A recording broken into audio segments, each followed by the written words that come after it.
আলোচনার মধ্যে ঢুকে যাই। যেহেতু আজকের মাহফিলটা কবরবাসী স্মরণে মাহফিল করা হচ্ছে, আল্লাহ তাআলা এই কবরবাসীদের ব্যাপারে কোরআনুল কারীমে অনেকগুলা আয়াতে কারিমা নাযিল করেছেন।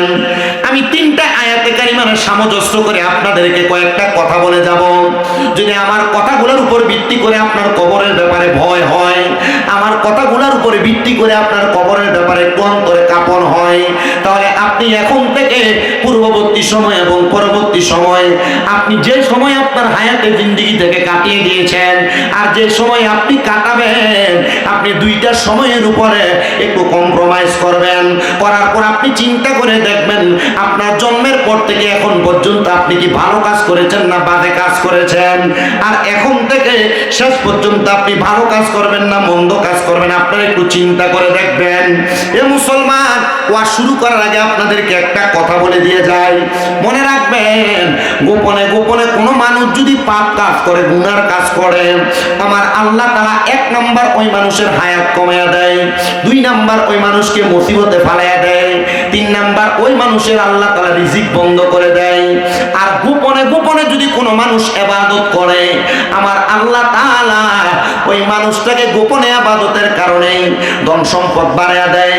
আল্লাহ তাআলা ওই বান্দাটা গোপনে ইবাদতের কারণে ওই বান্দার অভাব অনটন দূর করে দেয়, বিপদ থেকে মুক্ত করে দেয়। এজন্য সিদ্ধান্ত আপনার, আপনি কি গোপনে ইবাদত করবেন না গুনাহ করবেন। এ মুসলমান ইমানদার, আপনাদেরকে আল্লাহর হাবিবের একটা ছোট্ট হাদিসে মুবারাকা শোনাই। আল্লাহর নবীর প্রখ্যাত হাদিস বিশারদ হযরতে বেলাল রাদিয়াল্লাহু তাআলা নিজে হাদিস বর্ণনা করতেছেন। তিনি বলেন, আমি আমার নবীজির সম্মুখে বসা, এমন টাইমে আমার নবীজিকে তাকিয়ে দেখলাম মসজিদে নববীর মিম্বরে বসে বসে আমার নবীজির চোখ মুবারক বেয়ে বেয়ে পানি মুবারক ছেড়ে দিয়েছে। আমার নবী যখন কান্না করে, আমি আমার নবীরে প্রশ্ন করলাম, ইয়া রাসূলুল্লাহ, ইয়া হাবিবাল্লাহ, নবীজি আপনি নবী কেন এমন ভাবে কান্না করতেছেন? আপনার কান্না করার কারণ সম্পর্কে জানতে চাই। আমার নবী ডাক দিয়ে বলেন, ইয়া বেলাল, আমি নবী এমনে এমনে কান্না করি নাই, আমি নবী যা দেখি তোমরা সাহাবায়ে কেরাম কিন্তু তা দেখো না। ইয়া রাসূলুল্লাহ, আপনি এমন কি দেখেছেন যা দেখার পরে আপনি নবীর চোখ মোবারকে পানি দেখা যায়? আমার নবী ডাক দিয়ে কই, বেলাল, একটা কারণে আমি নবী চোখের পানি ফালায়া ফালায়া কাঁদতেছি। এ বেলাল, আমি নবী যখন মসজিদে নববীর মিম্বরের মধ্যে দাঁড়িয়ে গেলাম, দাঁড়ানোর সাথে সাথে আল্লাহ তাআলার ফেরেশতা হযরত জিবরাইল আলাইহিস সালাতু ওয়াস সালাম আমি নবীর কাছে খবর দিয়েছি, ইয়া রাসূলুল্লাহ, ইয়া হাবিবাল্লাহ, নবীজি আপনি নবীর পেছনে নামাজ আদায় করতেছে এমন অনেক মুসল্লিরা আপনার সামনে বসা, কিন্তু নবী, ও মায়ের নবী, যারা আপনি নবীর পেছনে নামাজ আদায় করার পরে এখান থেকে যাওয়ার পরে আপনি নবীর ব্যাপারে তারা কুচ্ছা রটনা করে, আপনি নবীর ব্যাপারে তারা বাজে বাজে মন্তব্য করে, আপনি নবীকে নিয়ে তারা সমালোচনা করে, আপনার নবীকে মারার জন্য তারা বিভিন্ন পায়তারা করে। এ মুসলমান, মনে রাখতে হবে আমাদেরকে যে গীবত শুনিও না, করিও না। দেখবেন অনেক মানুষ আছে এলাকার বড় বিশ্বস্ত, তার কাছে যে যে এইটা বলে সেটাই তার কাছে ভালো লাগে। এ মা বোনেরা, আপনি কারোর নামে গীবত করেন না, কিন্তু আপনার কাছে আইসা কোন মহিলা তার অমুকের নামে গীবত বলে, একটা কথা বলে, কিন্তু আপনি তার কথা শোনেন কিন্তু তার মতো গীবত করেন না। মনে রাখতে হবে, এই গীবত আপনি শোনার কারণে আল্লাহ তাআলা আপনার কানকে ঢালাই করে দিবে। আর যেই মহিলা, যেই পুরুষ অন্যজনের ব্যাপারে আপনার কাছে এসে গীবত করতে পারে, সে অন্যজনের কাছে যায়া আপনার ব্যাপারে গীবত করবে, এটাই নিশ্চিত, এটাই নিশ্চিত। এজন্য কেউ কারোর ব্যাপারে মন্তব্য করলে খুশি হয়েন না। সে যেমন আপনার কাছে আরেকজনের ব্যাপারে বলে, আবার আরেকজনের কাছে যে আপনার ব্যাপারে বলবে, এটাই নিশ্চিত। এজন্য আপনার কাছে কারোর ব্যাপারে গীবত করার সুযোগ দিবেন না, কারোর ব্যাপারে মন্তব্য করার সুযোগ দিবেন না।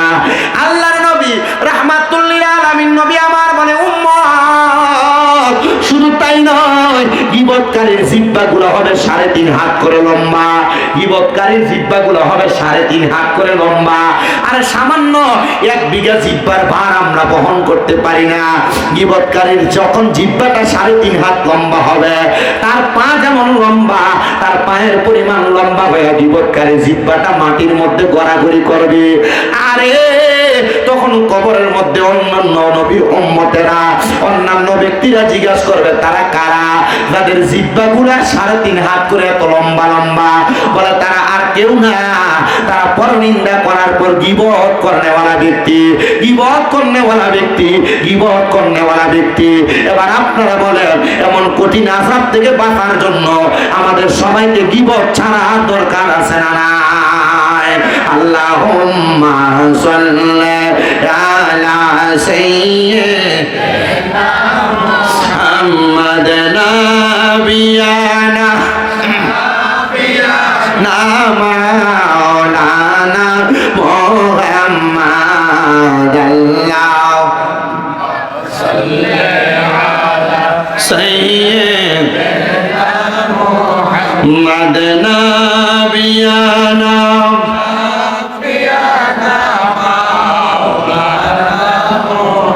আপনাদের কি দুরূদ শরীফ পড়তে কষ্ট হচ্ছে? দুরূদ শরীফের আরেকটা ওয়াক্য শোনাই। আপনারা কি কষ্ট করে বসতে আছেন না রাজি? আমি জানি না। এই তোমরা ফাঁকার সামনে থেকে সরো না।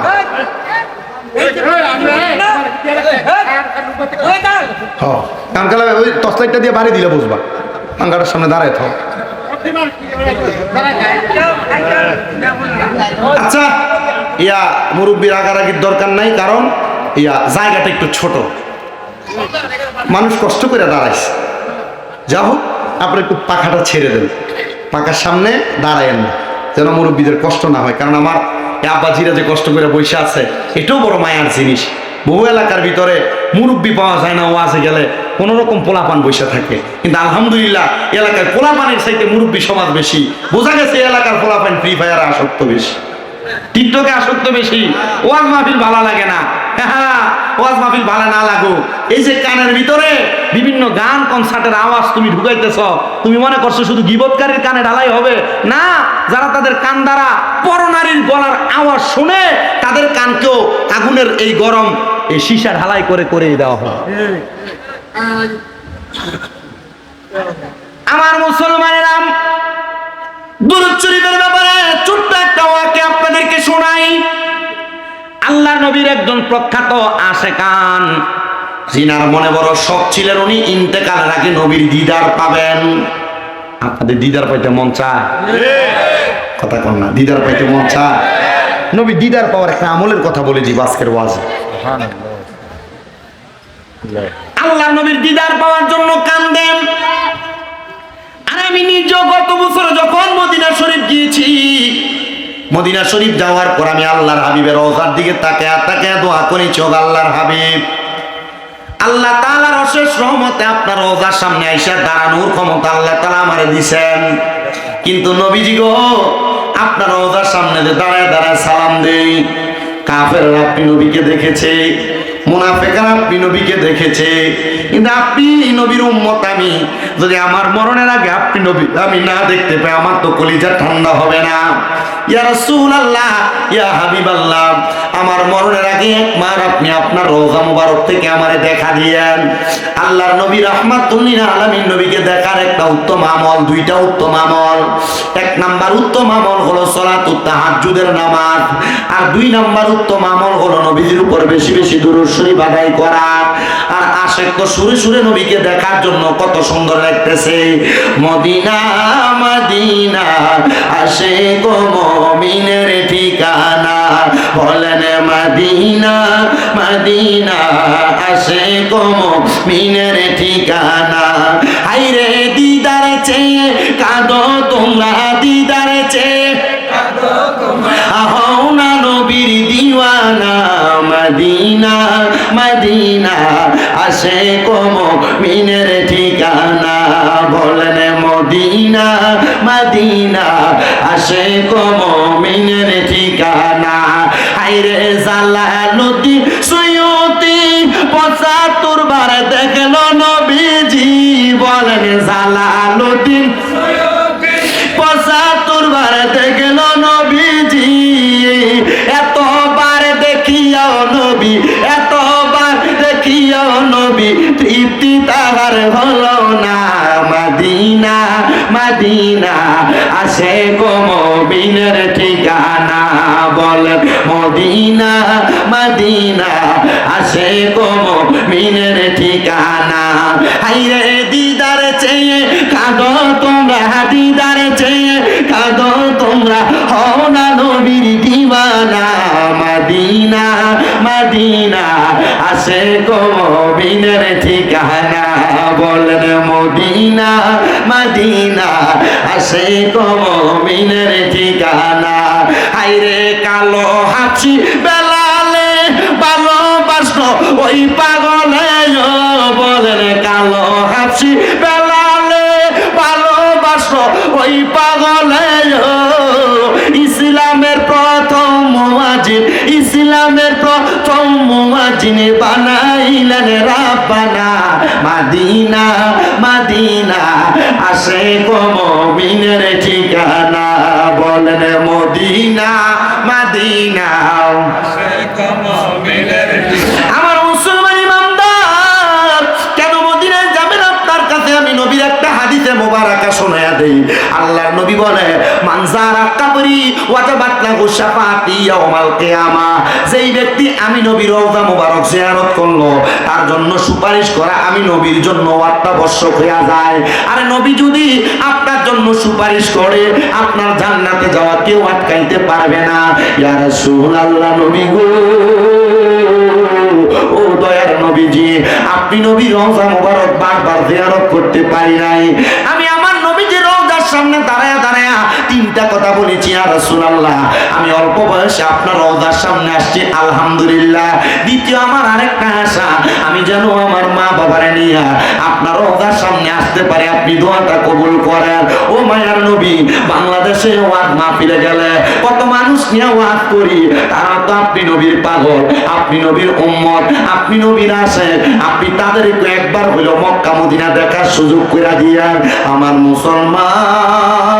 মুসলমান আমি কত মানুষ দেখছি মদিনা শরীফের দিকে তাকায় তাকায় চোখের পানি ফালে কান্দে নবীজির হইয়া আসে উনি বলেন আমি সারাটা জীবন নবী নবী বলে কান্না করতেছিলাম আমার বয়স 45 হয়ে গেছে আমি নবীকে দেখার জন্য দুরূদ পড়ে পড়ে কান্দি তাহাজ্জুদ পড়ে পড়ে কান্দি কিন্তু আমার আল্লাহ তাআলা আমার নবীর দিদার আমার দেখায় না হায়রে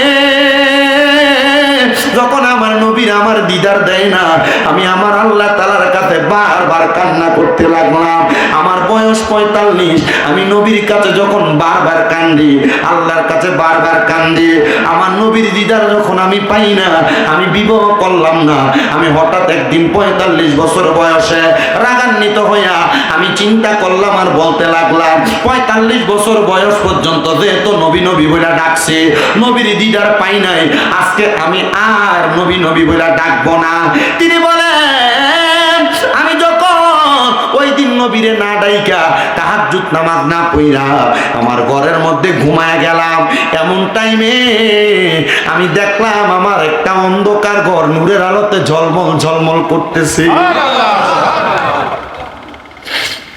আমি আমার এই ঘরটা দেখলাম আমি নূরের আলোতে চোখ খুলতে পারতেছি না আমি হঠাৎ করে তাকে রইলাম কিন্তু আমার এমন আলো আমার চোখের মধ্যে লাগে আমি বুঝতে পারলাম না এটা কিসের আলো যে আলোর কারণে আমার চোখটা খুলতে পারতেছি না আর চোখে আমি দেখতেছি না আমি প্রশ্ন করলাম কে আমার ঘরের মধ্যে তোমরা আলো জ্বালাইলা আমার কেউ কোনো জবাব দেয় না আমি হঠাৎ করে তাকে দেখলাম সাদা রঙের পোশাক পরা মুখের উপরে কাপড় দেওয়া আমার সামনে আইসা আমার মাথাটার মধ্যে হাতটা বুলিয়ে দিতেছে প্রশ্ন করলাম কে আপনি উনি আমার জবাব দেয় হে আমি নবীর আশিক হে আমি নবীর প্রেমিক যেই নবীকে দেখার জন্য প্রত্যেক দিন তাহাজ্জুদের নামাজ আদায় করতাম যেই নবীকে পাওয়ার জন্য সব সময় দুরূদ শরীফ আদায় করতাম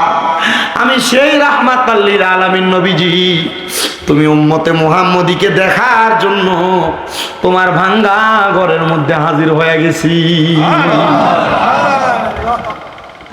ইয়া রাসূলুল্লাহ নবী এতদিন পর্যন্ত আপনাকে এত টাকা ডাকলাম আপনি আমার কাছে আসলেন না ইয়া রাসূলুল্লাহ এত ইবাদত করলাম, আপনি নবীর দিদার পাইলাম না, কিন্তু আজকে যে আমি ডাকলাম না, জিদ করে রাগান্বিত হয়ে ঘুমায়া গেলাম, আপনি নবী দেখা দিলেন।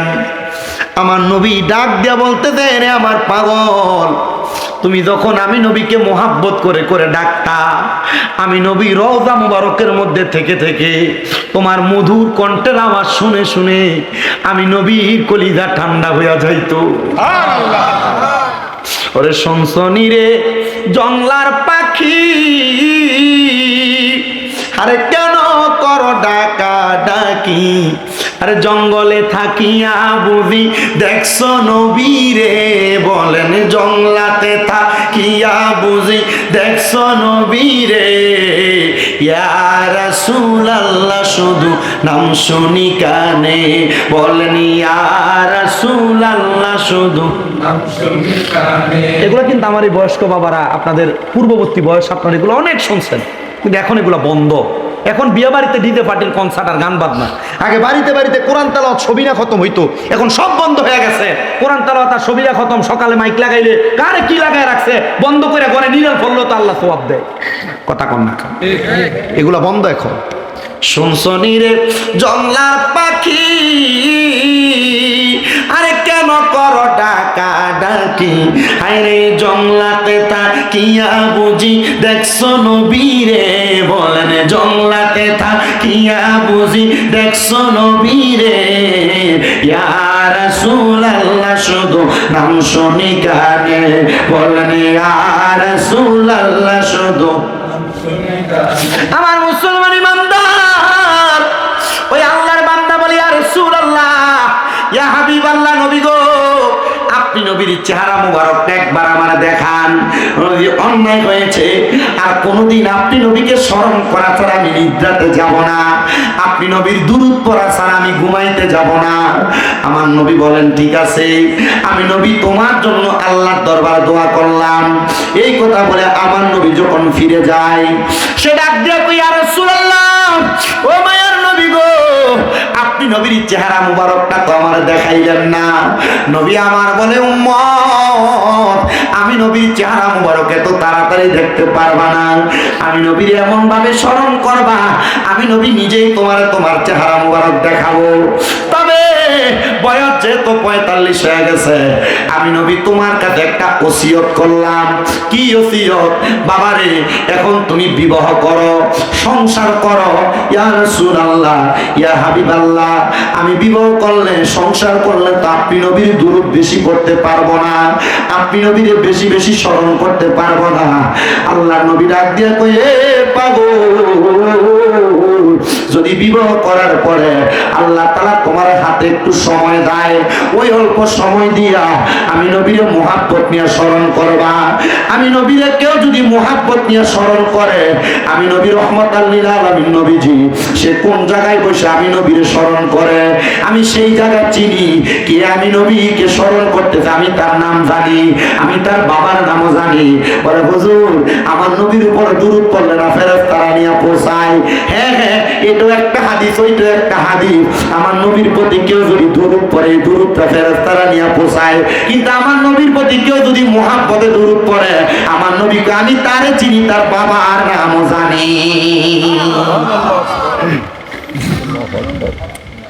সে ডাক দিয়ে ইয়া রাসূলুল্লাহ, বুঝতে পারলাম এমন কোন হাদিসের আমল হবে যে হাদিসের আমলের মাধ্যমে আপনি নবীর দুরূদ আদায় করাটা আমার জন্য ইবাদতে মশগুল হবে। আমার নবী বলেন, আনাস ইবনে মালিক রাদিয়াল্লাহু তাআলা আনহুর হাদিস। আনাস ইবনে মালিক রাদিয়াল্লাহু তাআলা আনহু আমার নবীকে প্রশ্ন করি, ইয়া রাসূলুল্লাহ, আপনি নবীর প্রতি আমি কত দুরূদ আদায় করব? আমার নবী বলেন, তুমি তোমার জীবনটার সময়টাকে যদি তুমি দুনিয়াতে থাকো অবস্থায় দুরূদ আদায় করো। আনাস ইবনে মালিক বলে, ইয়া রাসূলুল্লাহ, আমি সারাটা 24 ঘন্টার সময়কে আমি দুই ভাগে ভাগ করব। এক ভাগ আপনি নবীর উপর দুরূদ আদায় করব, আর এক ভাগ আমি আমার দুনিয়ার সময় কাটাবো। আল্লাহর নবী বলেন, আলহামদুলিল্লাহ, তবে এর চাইতে বেশি পড়তে পারলে আরো ভালো। ওই সাহাবী আনাস ইবনে মালিক বলে, ইয়া রাসূলুল্লাহ, তাহলে আমি পুরাটা সময়কে 3 ভাগে ভাগ করব। আমি 2টা ভাগ সময় আপনি নবীর প্রতি দুরূদ পড়ব, এক ভাগ সময় আমি আমার দুনিয়ার কাজের জন্য রাখবো। আমার নবী বলে, আলহামদুলিল্লাহ, এর চাইতে বেশি পড়লে আরো ভালো। হযরত আনাস ইবনে মালিক বলে, ইয়া তাহলে 4 ভাগ কইরা 1 ভাগ আপনি নবী আমি দুনিয়ার কাজে কাটাইব, আর 1 ভাগ আপনি নবীর উপর দরুদ পড়ব। আমার নবী বলে, এ আনাস ইবনে মালিক, আলহামদুলিল্লাহ, তবে আমি নবী ঘোষণা করলাম এর চাইতে বেশি পড়তে পারলে আরো ভালো। আনাস ইবনে মালিক রাদিয়াল্লাহু তাআলা আনহুর হাদিসটাকে নকল করে হযরত আব্দুল্লাহ ইবনে আব্বাস রাদিয়াল্লাহু তাআলা আনহু বলে, আমি আমার নবীকে বললাম, ইয়া রাসূলুল্লাহ, ইয়া হাবিবাল্লাহ, নবী গো, আমার জীবনের বাকি সময়ে যতটুক সময় আমার ব্যতীত খালি থাকবে, আমি প্রত্যেকটা সময় আপনি নবীর উপর দুরূদ শরীফ আদায় করে করে কাটিয়ে দিব। বলেন সুবহানাল্লাহ। এ মুসলমান ইমানদার, ওই ব্যক্তি বলেন, আল্লাহর হাবিবের ইশারা মোতাবেক আমি বিবাহ করলাম। বিবাহ করার পরে আমার একটা সন্তান দুনিয়াতে জন্ম নিল, কিন্তু জন্ম নেওয়ার 2 মাসের মাথায় আমার স্ত্রী ইন্তেকাল করলো। আমি চিন্তা করলাম আমি আরেকটা বিবাহের মধ্যে লিপ্ত হব না। আমি আরেকটা বিবাহে লিপ্ত হইলে আমার এই সন্তান এবং পরবর্তী বিবাহের কারণে আমার পরিবারটা এলোমেলো হবে, এটার কারণে আমার ইবাদতের মধ্যে বিঘ্নতা ঘটবে। ও মুসলমান, আপনারা যারা এখানে মুরব্বীরা বসছেন, অনেকেই আছেন আপনারা স্ত্রী হারায় ফেলছেন, অনেকে চিন্তা করে করে আবার দ্বিতীয় বিবাহ করেছেন।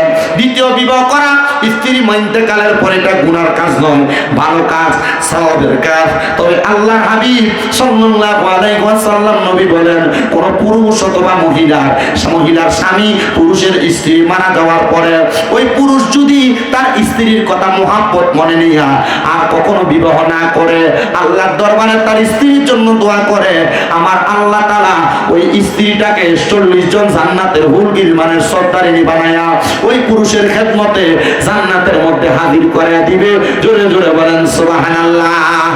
আর কোন মহিলা স্বামী ইন্তেকাল করার পরে ওই মহিলা যদি তার স্বামীর কথা চিন্তা করে আর বিবাহ না বসে, আল্লাহর নবী বলেন, ওই মহিলা যদি তার সন্তানদেরকে মায়া করে, সন্তানের উপর আদরের নজর দেয়, আদরের হাত বুলিয়ে দেয়, আমার আল্লাহ তাআলা রহমতের ছায়া ওই মহিলাকে দান করেন।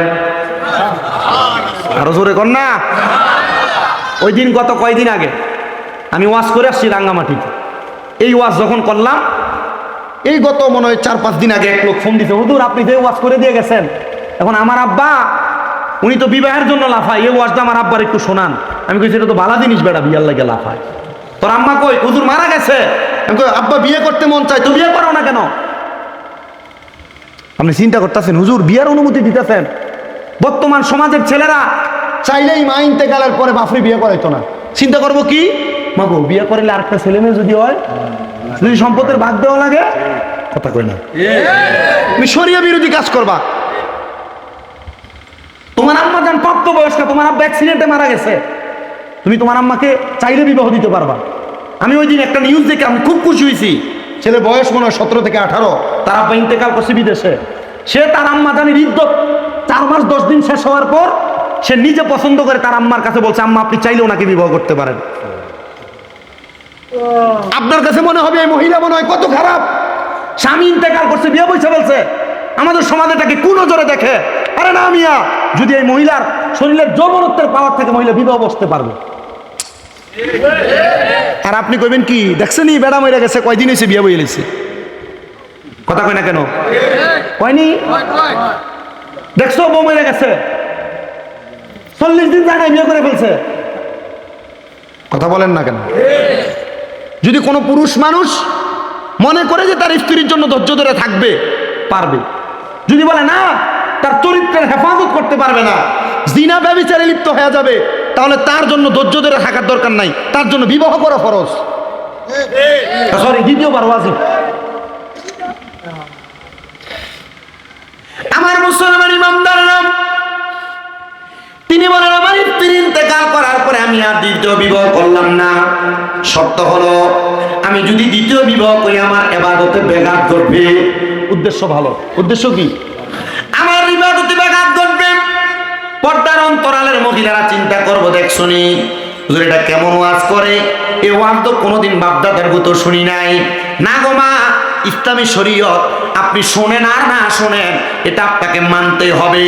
এই যে পুরুষ মানুষের টাকার অভাব নাই, একটা স্ত্রী আছে, তার যেই অর্থ সে চাইলে 2টা 3টা স্ত্রী লালন পালন করতে পারবে। মুখ আমি কুকুরকে দেখাইয়েন না। 2 নাম্বার, কোন হারাম খোরের মুখ আমি কুকুরকে দেখাইয়েন না।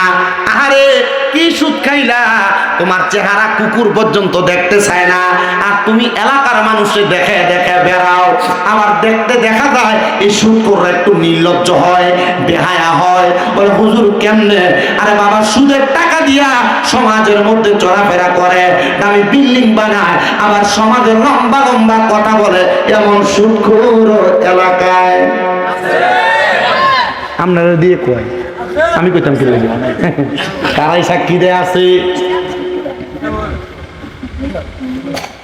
মুসলমান ইমানদার আরেক প্রকার হারামখোর। নবীজি আপনার কাছে জানতে চাই তারা কারা?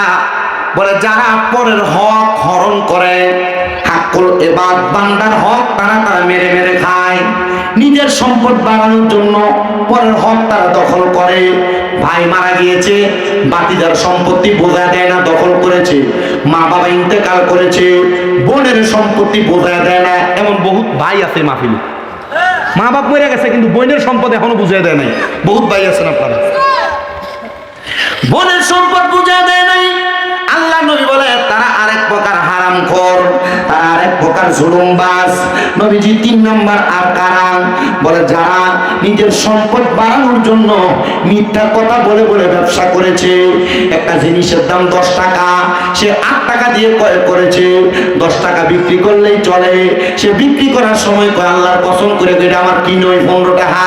এমন হারামখোর যারা মিথ্যা কথা বলে বলে ব্যবসা করে, আল্লাহর নবী বলে আমি তাদের ব্যাপারে বড় ভয় করি। নবী গো, আর কোন হারামখোরের ব্যাপারে ভয় করেন? বলে যারা ঘুষ খায়, যারা মানুষের কাছে কোনো কিছুর বিনিময়ে কোনো কিছু গ্রহণ করে, এটাই হলো ঘুষ। এটার কারণে আমি নবী তাদের ব্যাপারে বড় ভয় করি। ইয়া রাসূলুল্লাহ, এদের অবস্থা কেমন? বলে তারা যখন ইন্তেকাল করবে, ইন্তেকাল করার সময় আজরাইল ফেরেশতা তাদের শরীর থেকে যখন রূহটা কবজ করবে, তাদের কাছে মনে হবে জীবিত একটা বকরিকে জীবিত অবস্থায় চামড়াটা টাইনা টাইনা ছিঁড়ে ফেললে যত কষ্ট হয়, ওই হারামখোর ব্যক্তিটার তত কষ্ট হবে। শুধু তাই নয়, ফেরেশতা আজরাইল যখন তাদের রূহটা নিয়ে যাবে, আজরাইল নাকের মধ্যে একটা কাপড় লাগে উপরে নিয়ে যাবে, আর আল্লাহর আসমানের ফেরেশতারা তার দিকে থু থু নিক্ষেপ করবে। ইয়া রাসূলুল্লাহ, কেন? বলে হারাম খাওয়ার কারণে, পরের হক মাইরা খাওয়ার কারণে আল্লাহ তাআলা তার রূহটাকে একটা দুর্গন্ধযুক্ত রূহ বানায় রাখছে।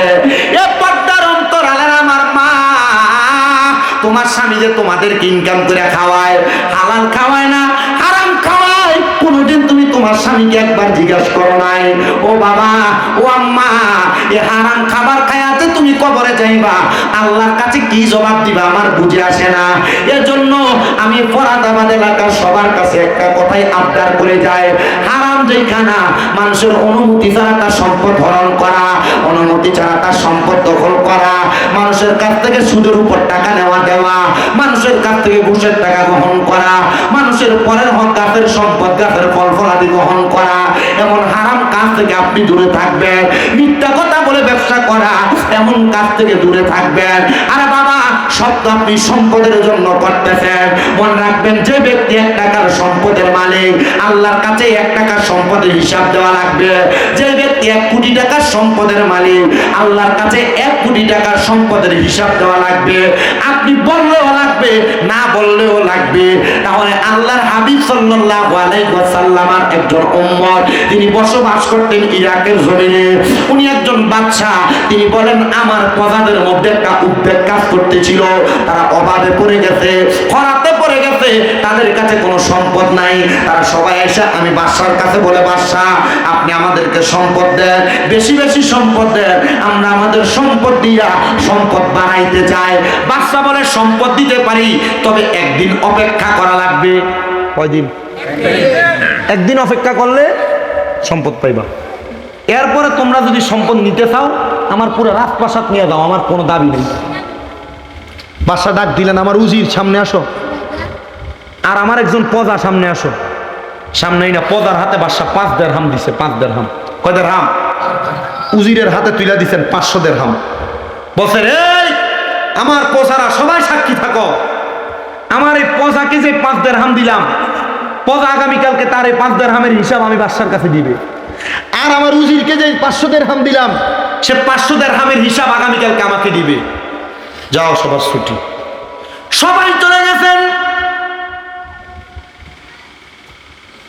ওই প্রজা বলেন 5 দিরহাম দিয়ে আমি কি করব? আমার কাছে এমন কোন এই টাকা দিয়ে আমি কিছু করার মতো নাই, আমি আমার কাছে রেখে দিলাম। আর উজির মনে চিন্তা করে 500 দিরহাম চাইলেই ভালো খাবার খাওয়া যাবে, ভালো পোশাক পরা যাবে। বাজার সদাই করে ভালো পোশাক নিয়ে উজির চলে আসলেন এবার তার বাড়িতে। পরের দিন আসরের নামাজের সময় বিচার কার্য হিসাব দেওয়া লাগবে। রাজপ্রাসাদ সাজাইলেন সুন্দর করে। বাদশা তার রাত চেহারায় বসলেন। বাদশা কি করলেন? একটা বড় আগুনের চুল্লি বানাইছে। ধান সিদ্ধ করবার লাগে আপনারা চুলা বানান না? এমন একটা বড় চুল্লি বানাইলেন। বড় একটা লোহার শীট উনি এটার উপর বিছিয়ে দিয়া আগুনটাকে জোহর থেকে আসর পর্যন্ত উত্তপ্ত করলেন। আচ্ছা কন্ত, এখন এই লোহার শীটটা কি ঠান্ডা না গরম? কম না বেশি? তিনি বলেন গরম কইরাম। আমি বললাম এ আমার প্রজা, এ আমার উজির, তোমরা তোমাদের টাকার হিসাব কে কি করেছো এই গরম লোহার পাতের উপর দাঁড়ায় দেওয়া লাগবে। সবাই তো হিসাব বরাবর। প্রজা বললেন বাদশা, আমার টাকা এখনো আমার কাছে আছে, 5 দিরহাম দিয়া কিছু করা যাবে না, বিদায় কিছু করি নাই, রেখে দিলাম। বলে হিসাব এমনে না, এটার উপর দাঁড়ায় দাও। প্রজা কি করলেন? তার ডান পাটা রাখলেন গরম লোহার চুল্লির পাতের উপরে, রাইখা বললেন আমার দিরহাম আমার কাছে বইলা। বাম পা দিয়া কদম রাইখা চুল্লি থেকে বের হয়ে গেলেন। আর এবার উজিরকে ডাক দিলেন, উজির তুমি তোমার 500 দিরহামের হিসাব দাও। উজির বললেন আমি 500 দিরহামের হিসাব দিব কি? আমি বললাম বাদশা, এটার উপর দাঁড়ায় যদি আমি আমার হিসাব দিতে যাই, আমার পা গলে যাবে, হাড্ডি গলে যাবে, শরীরের দেহ চুরমাচুর হয়ে যাবে, আমি আমার 500 দিরহামের হিসাব দিয়া শেষ করতে পারবো না।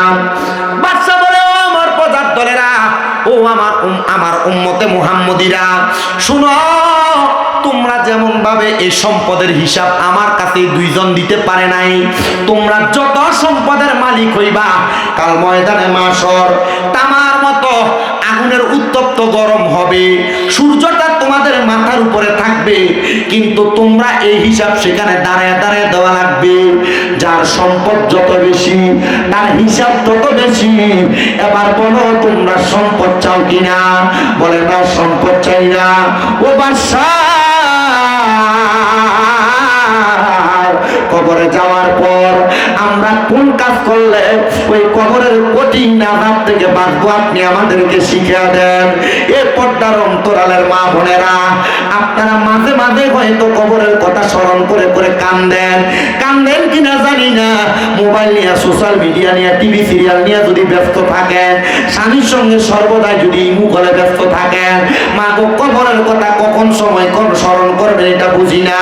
তবে আপনাদের সবার কাছে বলি আমার ভাই বাবারা, মা বোনেরা, ওই হাসরের ময়দানের কথা স্মরণ করে যখন বাদশার সব প্রধানা বললেন বাদশা আমরা দুনিয়া চাই না, আমরা সবাই আখিরাত চাই।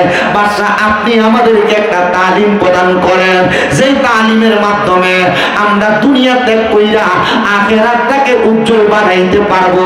বাদশা বলে ও আমার প্রজারা, শোনো, আজকে তোমরা ফজরের নামাজের আগে, এশারের নামাজের পরে আমি বাদশার রাজপ্রাসাদে আসবা, তাহলে আমি তোমাদেরকে কবরের পুঁজি তৈরি করার মাধ্যম রেডি করে দিব। কবরবাসীর স্মরণে মাহফিল, ফরাদাবাদ এলাকার কবরবাসীর একটা খুশি, মাহফিলের ডাইনে ভাবে ঘুরতেছে। আর ভিক্ষুক যেমনে ভিক্ষা করে, কবরবাসী রুহুগুলো এমনি এমনি ভিক্ষা করে। আমার ফুতা সুস্নি রে মাহফিলে, আমি মাল লাগে একটু দোয়া করস না। আমার সন্তান সুস্নি রে, আমি বাবার জন্য একটু দোয়া করো না। এ ফরাদাবাদ এলাকার একজন আলেমী ছিলেন নুরুদ্দিন ভাই, মনে হয় আপনাদের এলাকারই হুজুর। বাইরে আমার ইন্তেকালের অল্প কিছুদিন আগে আখাউর একটা মাহফিলে বলছিল, ভাই বেশি শরীরটা ভালো না, বুকটা মাঝে মাঝে ব্যথা করে একটু দোয়া করবেন। আমি বলছি আল্লাহর দরবারে তাহাজ্জুদ করে পরে দোয়া করলে দেখবেন আমার আল্লাহ তাআলা আপনাকে মাফ করবে, রোগের শেফা দান করবে। ওনার একটা সন্তান মনে হয় কোরআনে হাফেজ হয়েছে। আল্লাহর দরবারে ওনার ইন্তেকালে আমি বড় আফসোস করে করে দোয়া করছি। বক্তা মানুষ ওলামায়ে কেরাম ওয়াজ মাহফিল করত, আল্লাহ আপনি কোন ভালোর বুঝে আপনি তারে নিয়ে গেছেন আমি জানি না। আমি আস্তে আস্তে গাড়িতে বলছি আল্লাহ যেন ওই লোকটাকে জান্নাত নসিব করে আমরা মন থেকে দোয়া করব। শুধু তাই না, ফরাদা বাজানাকা বাঞ্ছারামপুর থানা ব্রাহ্মণবাড়িয়া জেলা সহ সমস্ত পৃথিবীর যত মানুষ কবরের বাসিন্দা, ওগো আল্লাহ আজকে ফরাদাবাদ এলাকায় হযরতে হাজী জমিরউদ্দিন জামে মসজিদ প্রাঙ্গণে এই জান্নাতের বাগান মাহফিলের উসিলায় তুমি প্রত্যেকের কবর আযাব মাফ করে দিও। আমি জানতে চাই চোখের পানি পালায়া পালায়া যদি কান্দি আমার আল্লাহ তাআলা চাইলে আমাদের বংশের কবরের আযাব মাফ করতে পারে কি পারে না? আইরে বাদশার প্রধানের সময় রাজপ্রাসাদে চলে আসছে। রাজপ্রাসাদে আসার পরে বাদশা বলে তোমরা আমার সঙ্গে 2 রাকাত নামাজ আদায় করো। নামাজ আদায় গেলে সবাই নামাজ আদায় করে মুনাজাতে কান্না করতেছে। এই আমার প্রধানা তোমরা চিন্তা করে দেখো, তোমাদের আঙ্গুলি দ্বারা বড় গুনাহ করেছো, হাত দ্বারা গুনাহ করেছো, চোখ দ্বারা গুনাহ করেছো, কান দ্বারা গুনাহ করেছো, নাক দ্বারা গুনাহ করেছো, মুখ দ্বারা গুনাহ করেছো, পা দ্বারা গুনাহ করেছো। আমার আল্লাহ তাআলা তোমার নাকের ডগার মধ্যে 2টা ফেরেশতা রাখছে, মুখের 2 ঠোঁটের মাঝখানে 2টা ফেরেশতা রাখছে, 2 চোখের মাঝখানে 2 পাপড়ির মধ্যে 4টা ফেরেশতা রাখছে। তোমার প্রত্যেক আঙ্গুলের মাথায় মাথায় আল্লাহ তাআলা এক একটা করে ফেরেশতা রাখছে। তোমার প্রত্যেকটা পায়ের আঙ্গুলের মাথায় মাথায় এক একটা করে ফেরেশতা রাখছে। তোমরা যদি মনে হয় তোমার গুনার কারণে তুমি বাইসা যাইবা, তোমরা আল্লাহর কাছে কান্নার দরকার নাই, রাজপ্রাসাদ থেকে বের হয়ে যাও। আর যদি মনে হয় আল্লাহ তাআলা তোমাদেরকে মাফ করবে না, তুমি স্বীকার করা লাগবে না, তোমার হাত বলে দিবে তোমার হাত দ্বারা আঙ্গুলি দ্বারা গুনাহ হয়েছে, তোমার চোখ বলে দিবে এই চোখ দ্বারা তুমি পুরুষের পরনারীর দিকে তাকাইছো। এ মা তোমার চোখ সাক্ষী দিবে তোমার স্বামী থাকার সত্ত্বেও তুমি তোমার চোখ দিয়ে পর পুরুষের দিকে তাকাইছো। এ মা তোমার স্বামী তোমার হক আদায় করার পরেও তুমি অন্য কোন পুরুষের দিকে তাকাইছো। এ পুরুষ মানুষ তোমার স্ত্রী তোমার সব হক আদায় করার পরেও তুমি অন্য কোন নারীর দিকে তাকাইছো। তোমার চোখ সাক্ষী দিবে, জবান দিয়ে মিথ্যা বলেছো, গালিগালাজ করেছো, তোমার জবান সাক্ষী দিবে। তোমার হাত দ্বারা মানুষের টাকা পয়সা জমি সম্পদ চুরি করেছো, হাতের আঙ্গুলি গুলা সাক্ষী দিবে। তোমার পা দ্বারা গুনার কাজ করার জন্য পা দিয়ে হাইটা হাইটা গিয়েছো, তোমার পা গুলা সাক্ষী দিবে। আর কবরের মধ্যে যাওয়ার পর এমন ভাবে কঠিন আযাবের সম্মুখীন তোমাকে করা হবে, বাঁচতে পারবা না, বাঁচতে পারবা না, বাঁচতে পারবা না। আল্লাহর নবী আল্লাহর কোরআন থেকে বলে ইন্নাল্লাযীনা কাফারু মিন আহলিল কিতাবি ওয়াল মুশরিকিনা ফি নারি জাহান্নামা খালিদিনা ফিহা উলাইকা হুম শাররুল বারিয়া।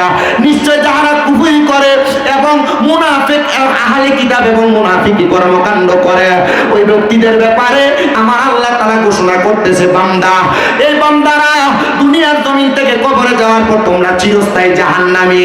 এরা কারা? ভাই উলাইকা হুম শাররুল বারিয়া। এরা হইল দুনিয়ার সবচাইতে নিকৃষ্ট ব্যক্তি, এরা হইল দুনিয়ার সবচাইতে বাজে ব্যক্তি। হুজুর আমরা মুনাফিকি করি না, আমরা আহলে কিতাব না, কিন্তু আমরা কুফরিও তো করি না, আমরা তো কাফের হয়ে যাই নাই।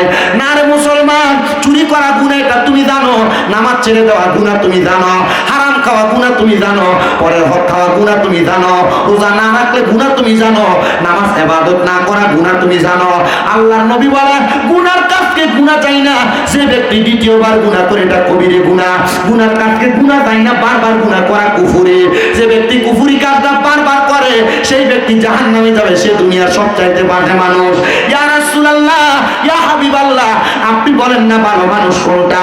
আল্লাহর নবী কয় ইন্নাল্লাযীনা আমানু ওয়া আমিলুস সলিহাতি, নিশ্চয় যারা ঈমান আনে এবং নেক আমল করে উলাইকা হুম খায়রুল বারিয়া। এরা হইল দুনিয়ার সবচাইতে ভালো মানুষ, সবচাইতে উত্তম মানুষ। নবী গো আমার আল্লাহ তাআলা তাদেরকে কি পুরস্কার দান করবে? আমার নবী বলে আল্লাহ তাআলা যে পুরস্কার দিবে ওই পুরস্কারের নাম হলো জাযাউহুম ইনদা রাব্বিহিম জান্নাতু আদনিন। ওই পুরস্কারের নাম হলো আল্লাহর পক্ষ থেকে দেওয়া পুরস্কার জান্নাতুল আদন। এত সুন্দর তাজরি মিন তাহতিহাল আনহার, এত সুন্দর জান্নাত, ওই জান্নাতের নিচে দিয়ে নহর প্রবাহিত হবে। আল আনহারু খালিদিনা ফিহা আবাদা। আল্লাহর নবী বলে ওই জান্নাতে তারা চিরস্থায়ী বাসিন্দা হয়ে থাকবে, আবাদা, তারা কখনো বের হতে চাইবে না। ও আল্লাহ, আপনার কাছে জানতে চাই ওই জান্নাতে বান্দা চিরস্থায়ী বাসিন্দা হয়ে থাকবে। আল্লাহ গো, আপনি বলেন না তারা কারা, কারা ওই জান্নাতে থাকবে? ওই রাদিয়াল্লাহু আনহু ওয়া রাদু আন, যারা তাদের আল্লাহর প্রতি সন্তুষ্ট আর আল্লাহ তাদের প্রতি সন্তুষ্ট, তারা ওই জান্নাতে থাকবে। আল্লাহ তারা কারা? কয় যালিকা লিমান খাশিয়া রাব্বা, যারা আল্লাহকে দুনিয়াতে সবচাইতে বেশি ভয় করছে, রবকে বেশি ভয় করছে।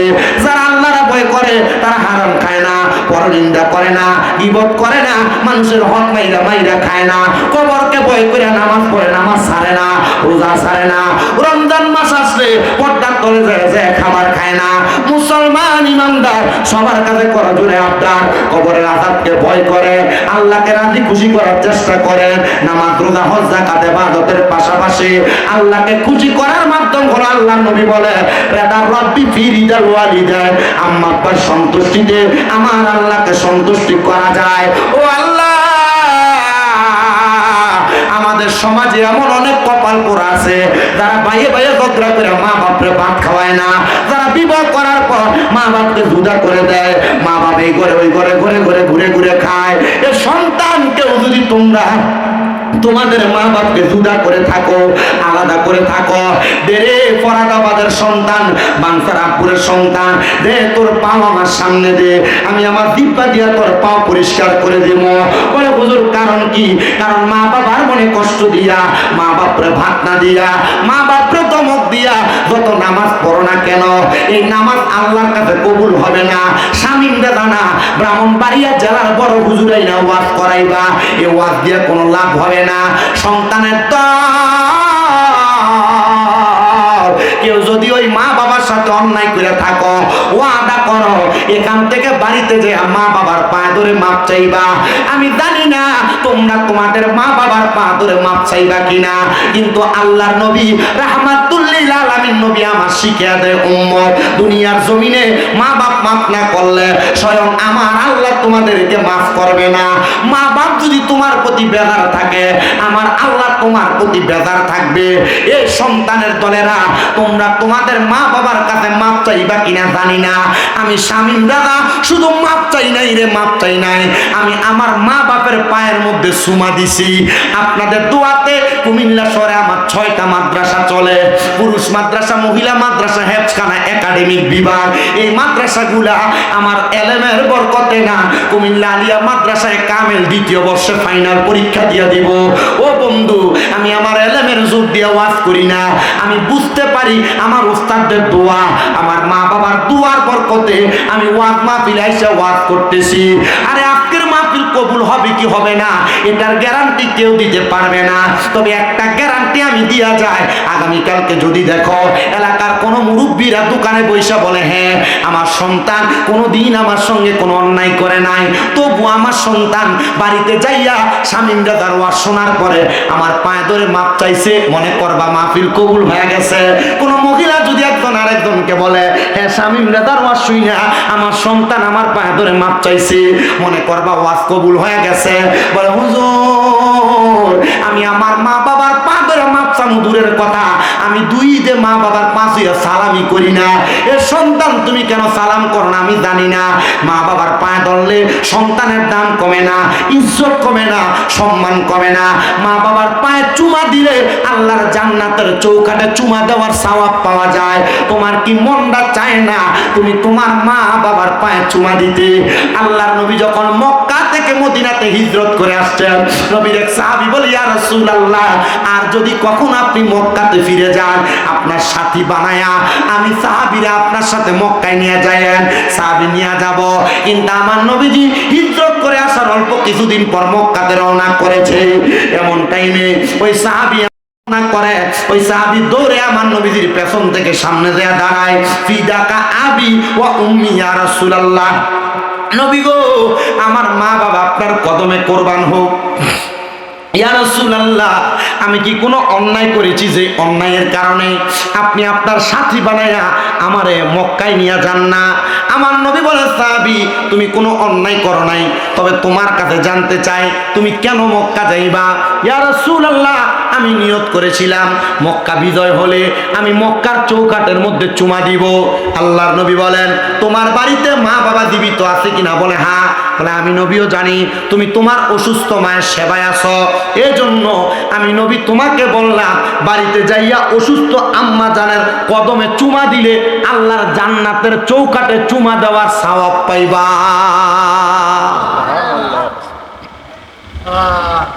মা বাবা সুস্থ, বুড়া কইয়া ডাক দে, বুড়ি কইয়া ডাক দে। আল্লাহর নবী বলে, এদের কাছে জান্নাতের স্বাদ আছে, জান্নাতের মজা আছে। কিন্তু অনেক সন্তান তাদের মা বাপরে ভাত দেয় না।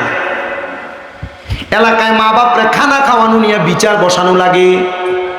মা বাপ জায়গা জমি বুঝে দেয় না বিদায় মা বাবার সঙ্গে প্রাপ্তবয়স্ক সন্তান গালাগালি মারামারি করে।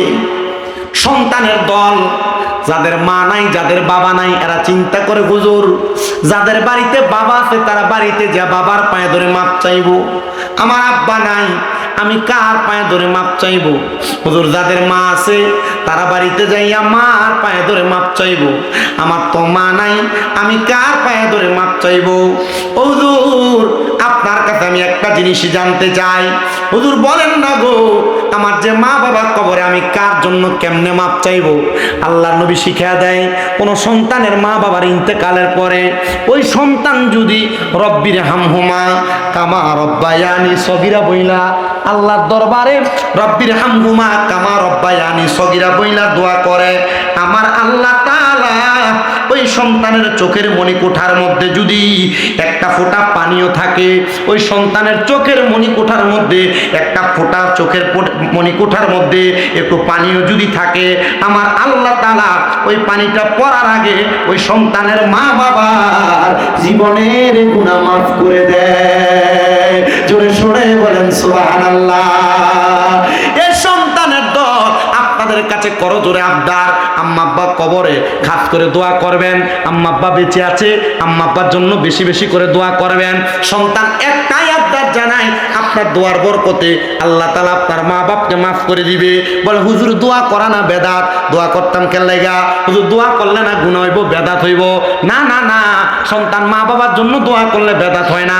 আপনি যখন দোয়া করবেন মা বাবার কবর আযাব যখন আল্লাহ মাফ করে দিবে, ওই মা বাবা কবর থেকে বলে ওয়াল ইস্তিগফারু লাহুমা ওয়া ইনফাযু আহাদিহিমা ওয়া ইস্তিগফারু লাহুমা, আল্লাহ যে আমাদের জন্য দোয়া করে আমাদের কবরের আযাব মাফ করাইছে, আপনি আমাদের ইস্তিগফারের উসিলায় তাদেরকে মাফ করে দেন।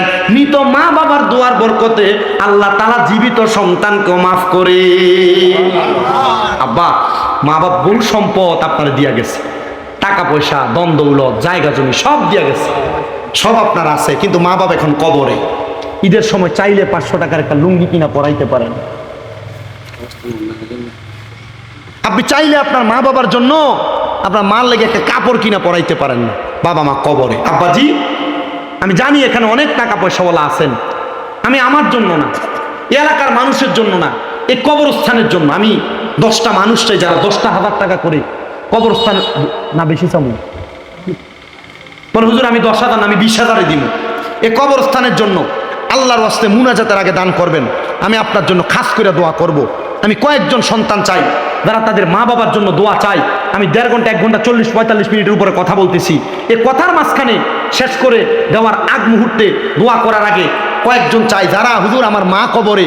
আরে বাবা মা বাপ যদি বাইচা থাকতো, যদি আপনি মাসে 1000 টাকার ফল কিনা খাওয়াইতেন, 12 মাসে 12,000। আমি 10 জন সন্তান চাই হুজুর মা বাপ থাকলে খাওয়াইতাম। আমি 10,000 টাকা আমার মারে ভালোবাসে কবরস্থানের উন্নতি কল্পে নগদ দিয়ে দিব। নগদ পারবো না, 2 মাস পর, 5 মাস পর, 1 বছরের মধ্যে এই কবরস্থানের উন্নয়নে আমি 10,000 টাকা দিব। আছেন একজন সন্তান হাতরা বাড়ায় বলবেন হুজুর আমার মা নাই, আমার বাবা নাই। মা বাপ থাকলে আমি আমার মা বাবার জন্য খরচ করতাম। আরে বাপ যদি খাওয়াইতেন, মা বাবার পেছনে কি 2-3 হাজার টাকা মাসে খরচ হইতো না?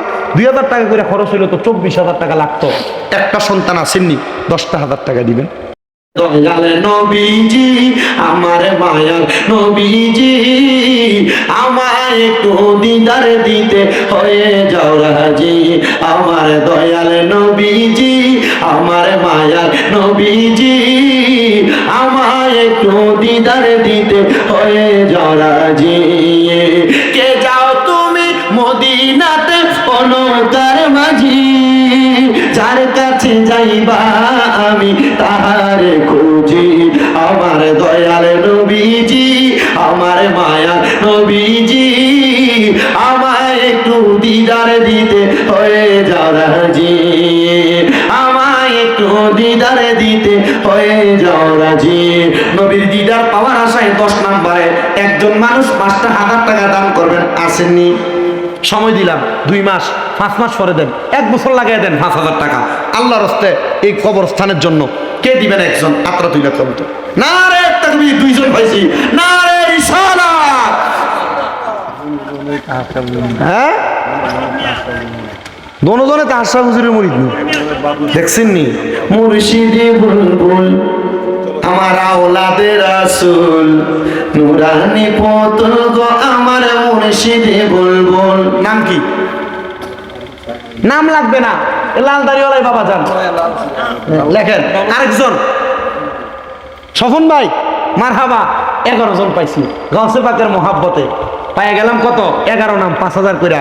গাউসে পাকের একটা শান গাই, অলিদার অলি যিনি গাউসুল আজম জিলানী, অলিদার অলি যিনি গাউসুল আজম জিলানী, বাগদাদে জন্ম কুতুবে রাব্বানী।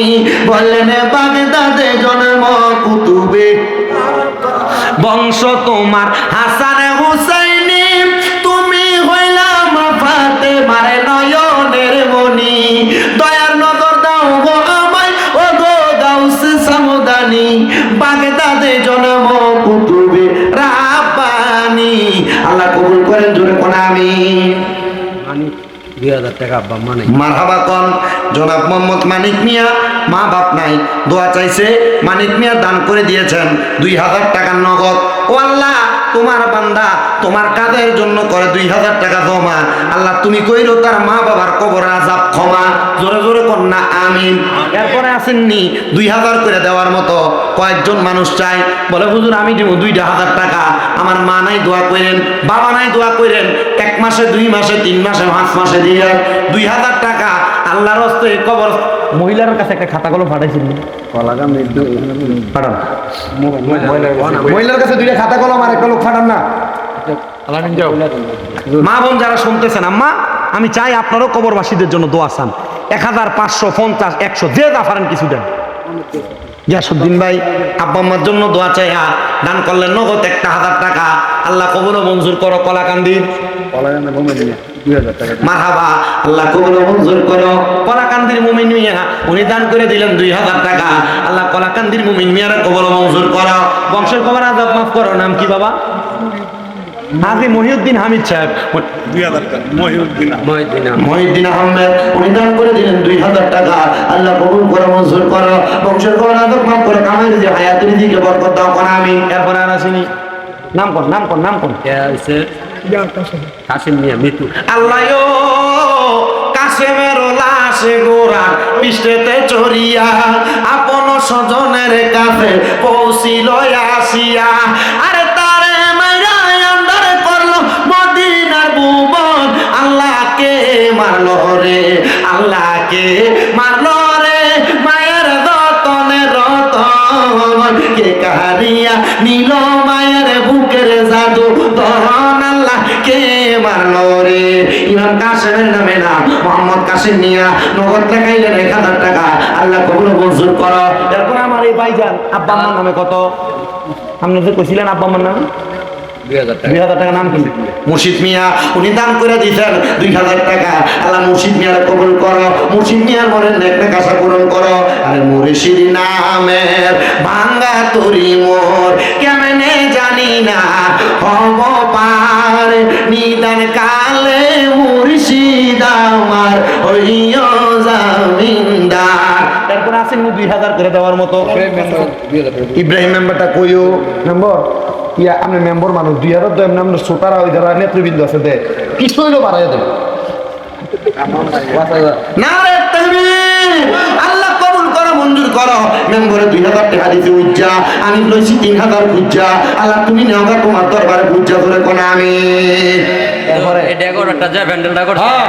নজু ভাই 2000 টাকা ডেকোরেটরের নাম কি ডেকোরেটরের নাম নি নজরুল ভাই ভাই ডেকোরেটরের মালিক নজরুল মিয়া উনি দান করে দিলেন 2000 টাকা আল্লাহ কবুল করা মঞ্জুর করো নজরুল ভাইকে উদ্দেশ্য করে 2000 টাকা করে তোমার কামে জমা আল্লাহ তুমি করে তার বংশের কবরা দাও ক্ষমা আল্লাহ কবুল করে জোরে কোন আমি এরপর আর আসেনি 2000 1000 করে আবার নাম কিতা নূর মিয়া মারহাবা কন্নাম মারহাবা আল্লাহ কবুল করা মঞ্জুর করো জনাব মোহাম্মদ নূর মিয়া আল্লাহ নূর মিয়ার বংশের কবর আযাব মাফ করো হায়াতে রিজিকে বরকত দাও মনের নেক নেক আশাগুলো পূরণ করো আল্লাহ নূর মিয়া যে আশা করে দান করছে নূর মিয়ার মনের নেক নেক আশাগুলো পূরণ করে জোরে কোন আমি 2000 কইরা ওই যে ভাই আরেকজন নূর মিয়া এটার নাম কি আব্বা বাবুল খান আল্লাহ কবুল করা মঞ্জুর করো বাবুল খান দান করলো 2000 টাকা আল্লাহ তোমার বান্দা যে আশা কইরা তোমার আল্লাহ তোমার কাজের মধ্যে 2000 টাকা করে ক্ষমা আল্লাহ কইরো বংশের খবর আদাব ক্ষমা আবু মিয়া 500 টাকা আল্লাহ কবুল করা মঞ্জুর করো জনাব মোহাম্মদ আবু মিয়া উনি দান করে দিলেন 500 টাকা কইও আমার ডাক্তারটা আইছে না আজকে এই আর আসেনি হেলাল মিয়া 5000 হেলাল মিয়া কো হেলাল মিয়া উনি দান করে দিয়েছেন 2000 টাকা ছেলে বিদেশ আছে দোয়া চায় 5000 টাকা আল্লাহ হেলাল মিয়া দান করলেন 5000 টাকা হেলাল মিয়ার মনে আশা পূরণ করো জীবন নিয়ে দান করলেন 2000 টাকা আল্লাহ কবুল করো মঞ্জুর করো আর আসেনি আসেনি আর কই 500 কই ইয়ামিন দান করছে নগদ 500 টাকা আসেননি 500 1000 করে দেওয়ার মতো একটু নগদ না পারলে বাকি বলো যে আমি 500 টাকা 1000 টাকা 2000 টাকা কবরস্থানের জন্য দান করতাম আসেনি আর তাড়াতাড়ি লালু মিয়া মা বোনের কাছে পাঠাইছেন নি মহিলার ফ্যান্ডেলে মা বোন একটু তাড়াতাড়ি দেন কিপটামি করার দরকার নাই টিয়া বসে যে বালিশের তলে রাহেন উন্দুরে কেটে লেগো বেডি না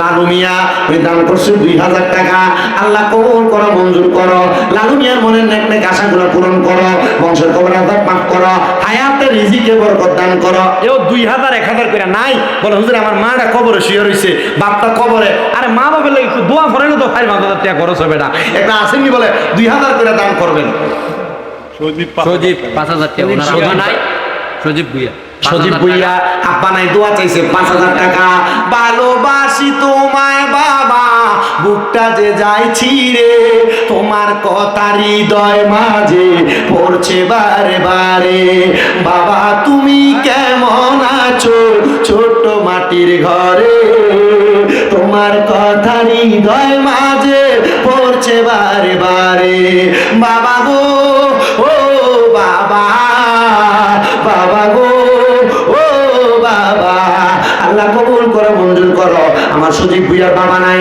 দান করে দিয়েছেন 5000 টাকা আল্লাহ সুদীপ ভুইয়ার আব্বার কবরটারে না জানতে ফয়সালা করো কোন আমি আল্লাহ দিশো দন দিও মন কাইরা নিও না নবীজিরে না দেখাইয়া মরণ দিও না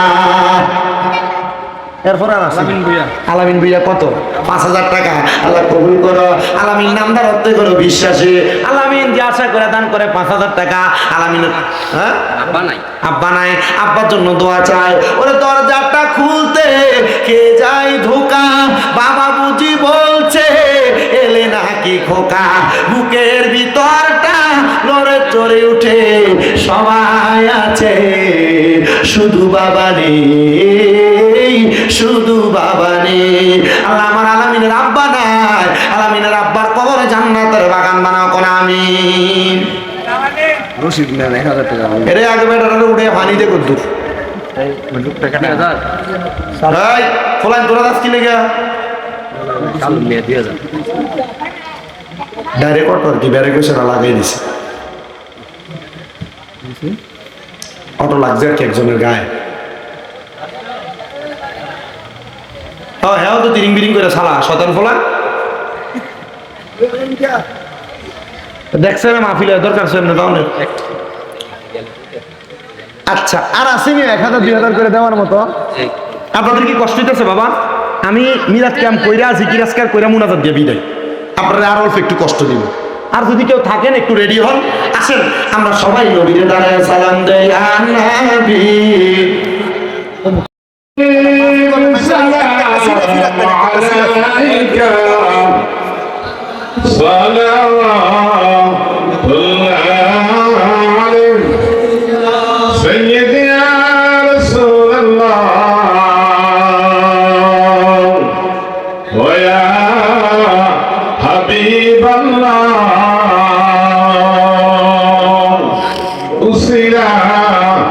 नबी अपना दिलिया कादिर आदम हईना अल्लाह दाया कबुला करें दो आया नबी सलाम अलैका या रसूल सलाम अलैका या हबीब सलाम अलैका सलावतुल्लाह सय्यदी या रसूल अल्लाह व या हबीब अल्लाह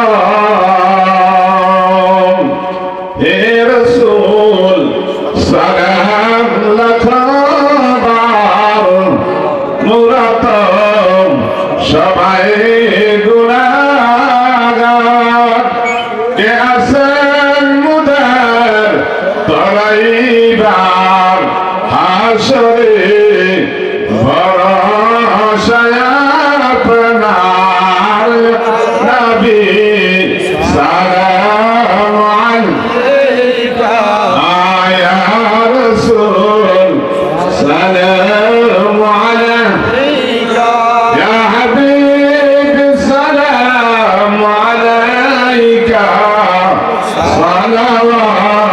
सलावतुल्लाह मुस्तफा जाने रहमत फैला वो सलाम मुस्तफा जाने रहमत फैला वो सलाम समय वज में हिदायत फैला वो सलाम गौसुल आज़म इमाम तुका गौसुल आज़म इमाम तुका जलवा ये शान कुदरत फैला सलाम मुस्तफा जाने रहमत फैला सलाम समय वज में हिदायत सजरी अजमेरी खाजा गुरीद निवाज हुस्न-ए-उद्दीन मिल्लत फैला तो सलाम मुस्तफा जाने रहमत फैला ओ सलाम समय वज में हिदायत फैला दर्द कल्बा में अज़मत मुस्तफा हिकमत आला हज़रत फैला ओ सलाम मुस्तफा जाने रहमत फैला ओ सलाम समय वज में हिदायत फैला بلغ العلا بكماله كشف الدجى بجماله حسنت جميع خصاله صلوا عليه وعليه এবার আপনারা বলেন মরণ কথাটা সত্য না মিথ্যা? হাতটা সোজা করে দেখা, আল্লাহ সবাই কবুল করুন, জোরে কোন আমিন। হাত নামান। বাবারে যারা মরা লাগবো আপনার এই মরার জায়গাটা ঠিক রাখার জন্য আমি বেশি চাই না, 500 করে 1000 করে যারা যারা মরবেন বিশ্বাসটা আছে একটু তাড়াতাড়ি মহিলা ব্যান্ডেলে মারহাবাকে আমি কইতাম না, আপনারা কইবেন জোরে কোন নাম মারহাবা। দেখছেন নি একটু কইতাছি সভাপতি সাহেব, মনে কষ্ট নিয়েন না। এই এলাকার বেরিয়েতে জামাই থেকে টেহা নিলে টেহা শুধু খায় না, মাহফিলও দান করে। আল্লাহ কবুল করো, মঞ্জুর করো। বাঞ্ছারামপুর এলাকার ফরাদাবাদ এলাকার মা বোনেরা অনেকগুলা টাকা দান করে দিছে। আল্লাহ আমার মা বোনদেরকে রাবেয়া বসির মতো অলি বানাইও, আমার মা বোনদেরকে মা ফাতেমার সাথে হাসন নসন করাইও। আমার একজন আব্বা যান মাহফিলের সম্মানিত সভাপতি দান করে দিচ্ছে 1000 টাকা। আল্লাহ ওনার মনের আশা পূরণ করো। 10 টাকা 20 টাকা 50 টাকা 100 টাকা কইরা যে জাফারের কিছু কিছু করে হাতে নেন, মরার কথা স্মরণ করে আল্লাহর রাস্তা দান করেন, আর একটু মুহাব্বতে আল্লাহ তাআলা জিকির করেন। সবাই কিছু কিছু করে দান করেন আর করেন আল্লাহ আল্লাহ আল্লাহ আল্লাহ আল্লাহ আল্লাহ আল্লাহ আল্লাহ আল্লাহ আল্লাহ আল্লাহ আল্লাহ আল্লাহ আল্লাহ দয়াল মুর্শিদ আমায় তুমি লইয়া যাইও মদিনায়। বানর মুর্শিদ তোমার যদি দয়া হয় মারহাবা আল্লাহ আল্লাহ। প্রাণের তরসা তোমার যদি দয়া হয় মারহাবা আল্লাহ। প্রাণের পেশোয়ার তোমার যদি দয়া হয় মারহাবা আল্লাহ আল্লাহ। দয়া মুর্শিদ আমায় তুমি লইয়া যাইও মদিনায়। প্রাণের মুর্শিদ তোমার যদি দয়া হয় মারহাবা আল্লাহ আল্লাহ আল্লাহ। এই জগতে মুর্শিদ বিনে গো দয়া আমি বড় একা মারহাবা আল্লাহ আল্লাহ। মুর্শিদ প্রেমে কান্দা কান্দা সোনার দেহ সারা। মুর্শিদ প্রেমে কান্দা কান্দা সোনার দেহ সারা।